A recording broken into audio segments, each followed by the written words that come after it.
Frères et sœurs, à l'émission Jour de culte. Et aujourd'hui, dans la prédication de ce soir, de notre réunion du jour, nous allons prêcher quelque chose que Dieu a mis dans mon cœur et que le titre de ce message, je l'ai titulé « Quand le Seigneur Jésus arrive, tout est transformé ». Quand le Seigneur Jésus arrive, tout est transformé au nom de Jésus. Alléluia. Et là, nous voyons, frères et sœurs, dans la présence du Seigneur Jésus-Christ, la présence du Seigneur Jésus apporte des changements de bénédiction. Et comme nous savons, dans le livre de Matthieu, chapitre 8, nous parle que le Seigneur Jésus transforme les maisons. Et vous allez me dire pourquoi je parle que Jésus transforme les maisons. Parce que Jésus est venu dans la maison de Pierre et a vu sa belle-mère qui était allongée au lit avec de la pierre. Comme on peut le lire, il y avait une maladie dans la maison de Pierre, sa belle-mère était au lit. La vérité est que parfois, à la maison ou dans nos maisons, il y a de la tristesse, de la dépression, des crises conjugales, des difficultés avec les enfants, des blessures de cœur. Mais au milieu de tout cela, le Seigneur Jésus-Christ est puissant pour transformer nos crises et nos problèmes en victoire. Alléluia. Béni soit le nom du Seigneur. Et là, nous pouvons voir que le Seigneur Jésus a le pouvoir de restaurer, de guérir. Alléluia. Ceux qui ont une Bible, nous allons prendre le livre de Matthieu, chapitre 8 et verset 15. Et la parole, nous allons la lire au nom du Père, du Fils et du Saint-Esprit. Alléluia. Et la parole de Dieu dit ainsi. Et il lui toucha la main, et la fièvre la quitta, et elle se leva et les servit. Amen. Là, nous voyons que la belle-mère de Pierre, comme j'ai dit avant, était alitée avec de la fièvre, elle était malade, limitée, impuissante. Et Jésus l'a touchée, et ce qui l'oppressait et qui l'affligeait est parti d'elle, et elle s'est levée.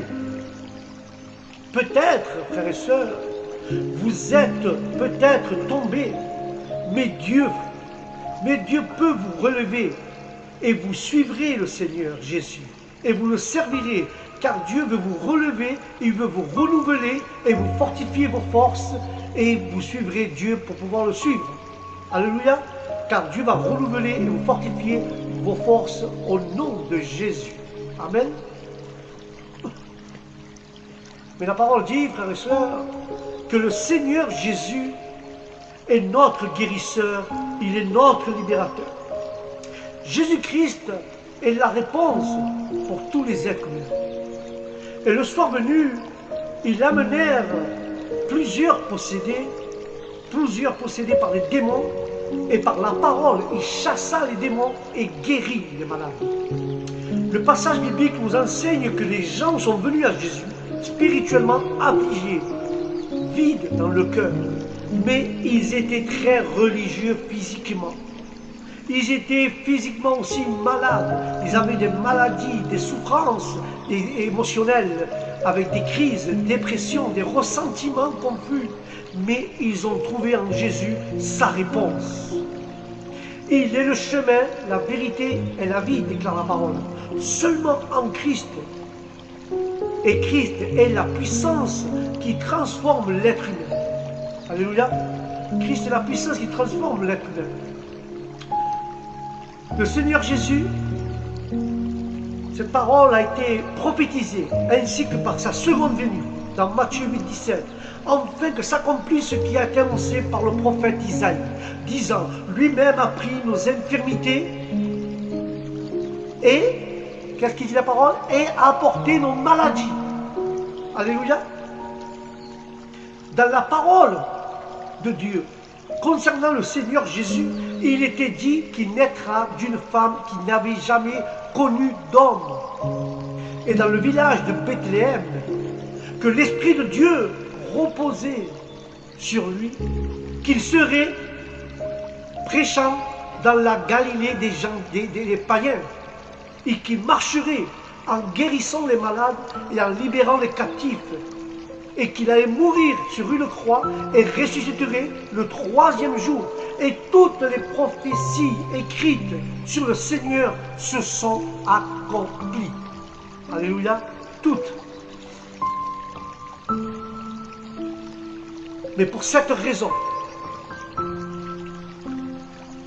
et j'ai toute ma certitude que nous pouvons affirmer de la même manière s'accomplira ce qui est écrit sur sa seconde venue, que le Seigneur lui-même descendra du ciel, viendra sur les nuées, et que les morts en Christ ressusciteront en premier, et nous qui sommes vivants, nous qui avons cru, nous serons enlevés et serons avec le Seigneur pour toujours, et le Dieu du ciel suscitera un royaume qui ne sera jamais détruit, mais qui durera pour toujours et à jamais. Il n'y aura pas de fin, car le Seigneur Jésus a donné sa vie pour la nôtre. Alléluia, quel merveilleux passage. Et là nous pouvons voir, frères et sœurs, la passion et la mort du Seigneur Jésus étaient uniques. Isaïe 53,4 nous parle certainement porté, il dit qu'il a certainement porté nos maladies et il a souffert nos douleurs. Et nous l'avons considéré comme frappé et frappé de Dieu et affligé. La Bible nous enseigne, frères et sœurs, dès la nuit précédant la crucifixion, le Seigneur Jésus a commencé à souffrir alors qu'il priait dans le jardin de Gethsémani, dans l'agonie, avec des grandes clameurs et des larmes. Sa sueur était comme de grosses gouttes de sang. Alors il est prisonnier des prêtres et des pharisiens qui le battirent et lui crachèrent au visage. Puis les soldats romains lui firent de même, de sorte que cette nuit-là, Jésus fut physiquement maltraité. Physiquement, il a été maltraité, frères et sœurs. En plus de ses coups et de cette humiliation de la nuit précédente, le Seigneur a été couronné d'épines, couvert de son visage et de frappé sur la tête avec un bâton, puis fouetté sur le dos, puis battu et affligé pendant et en perdant beaucoup de sang. Il portait sa croix. Les soldats romains lui ont cloué les mains, les pieds. Ils l'ont soulevé à la croix avec son corps. Et plusieurs heures plus tard, le Seigneur Jésus a rendu son esprit. Comme nous l'enseigne la parole du Dieu vivant, le Seigneur Jésus-Christ n'avait pas commis de péché. Mais avant sa mort, la nature elle-même a réagi. La terre a tremblé. Les rochers se sont fendus. Les tombeaux se sont ouverts. Le voile du temple s'est déchiré en deux. Et le centurion et les soldats romains disèrent, en vérité, celui-ci est le Fils, était le Fils de Dieu. Sa mort a brisé l'histoire. C'est pourquoi nous disons, notre Seigneur Jésus a définitivement marqué l'histoire de l'humanité. Alléluia. Et là nous pouvons voir le sacrifice du Seigneur. Jésus-Christ est ce qui nous libère du jugement de la damnation éternelle. Car le livre d'Isaïe 53, 5 parle, mais il a été blessé à cause de nos transgressions. Il a été brisé à cause de nos péchés. Le châtiment de notre paix est tombé sur lui, et c'est par ses meurtrissures que nous sommes guéris. À cause du péché, des êtres humains sont en route vers la damnation éternelle. Les bonnes œuvres ne sont que de bonnes, mais ils ne suffisent pas pour obtenir le salut. Il y a de salut qu'en Christ. Le salut, nous ne trouvons qu'en Jésus-Christ, puisque le seul médiateur entre Dieu et les hommes est Jésus-Christ, notre Seigneur et Sauveur.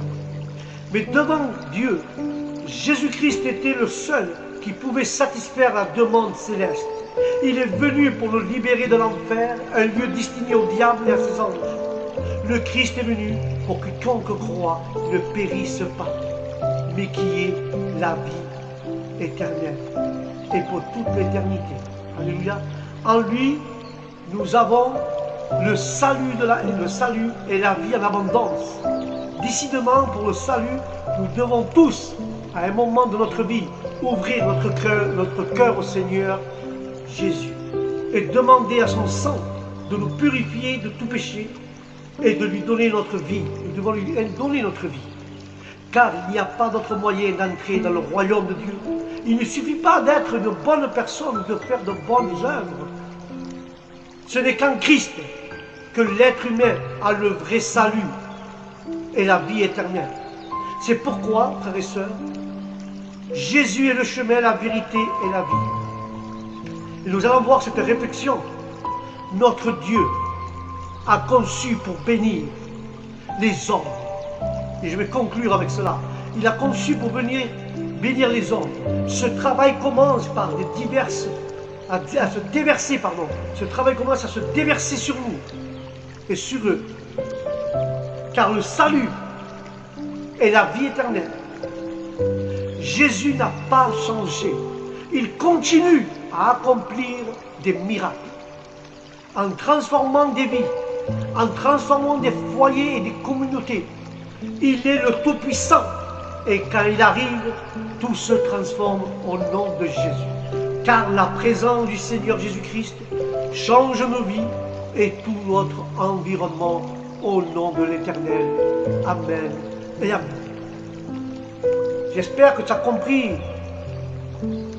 ce jour de culte, ces paroles d'aujourd'hui, cette prédication de ce jour, que quand Dieu arrive quelque part dans une maison, il transforme, à part qu'il transforme ta vie, à part qu'il transforme ton foyer, il transforme ta communauté, mais il a la puissance de transformer ta vie et tout ce qui t'entoure. Alléluia. Voilà, frères et sœurs, j'espère que cette petite parole de Dieu, ce petit message de Dieu, t'a fait du bien dans ton cœur, mais n'oublie pas que Dieu t'a pas oublié. Il va transformer ta vie, il va changer ton foyer, il va transformer tout ce qui t'entoure au nom de Jésus. Crois-le par la foi. Amen. Voilà mes frères et mes sœurs, c'était le petit message d'aujourd'hui dans le jour de culte. Et je vous dirai au prochain programme jour de culte avec la grâce de Dieu. Que Dieu vous bénisse en abondance. Et je vous dis au prochain programme. Shalom.